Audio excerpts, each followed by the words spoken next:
Benvenuti tifosi del Napoli. Mettete un like al video e iscrivetevi al canale per rimanere aggiornati sulle notizie del Napoli. Grazie. Il giornalista Umberto Chiariello, nel suo consueto Punto Chiaro su Radio CRC, ha detto: la questione dell'arbitraggio occupa così tanto spazio che fa sparire tutto il resto. Nessuno parla più di calcio. Voglio dire, l'Inter sta per vincere lo scudetto con una pioggia di gol. Ne hanno segnati 2 a Torino, si sono distratti, hanno accumulato un vantaggio di 12 punti e hanno pareggiato 2 a 2 in finale perché hanno subito gol. Ma se penso a questa stagione, no, mi viene in mente Napoli-Verona 0 a 2. Il Verona è retrocesso, giusto? Il secondo gol, il rigore dubbio. Non si dice niente del buongiorno. Va bene. Ma il Napoli è riuscito a rimontare in quella partita al 78° minuto con un gol annullato a Højlund e un altro annullato per fuorigioco, se non sbaglio. Un errore, e basta.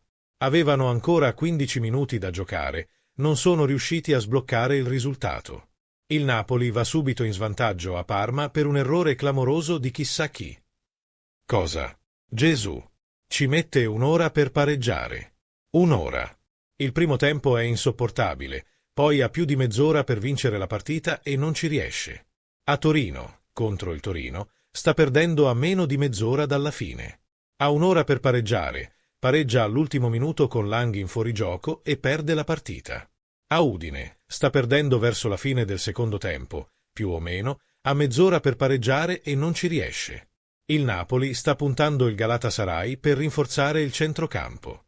Secondo il giornalista turco ed esperto di mercato Ekrem Konur, gli azzurri sono interessati a Gabriel Sara, centrocampista brasiliano classe 1997 che si è distinto in questa stagione in Super League e in Champions League. La concorrenza è agguerrita.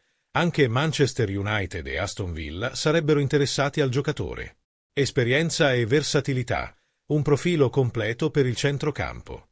Gabriel Sara non è una grande promessa, ma è un giocatore su cui il Napoli potrebbe puntare per rinforzare il centrocampo, un reparto che potrebbe subire cambiamenti significativi la prossima estate.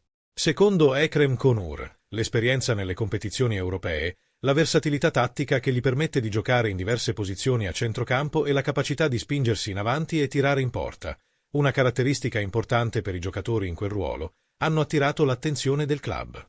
Il nome è stato aggiunto alla lista del direttore sportivo Manna, che attende la crescita del giocatore in panchina per pianificare al meglio il mercato. Qual è la vostra opinione, tifosi? È un buon nome per il Napoli? O no? Lasciate un commento al video e iscrivetevi al canale. Forza Napoli sempre!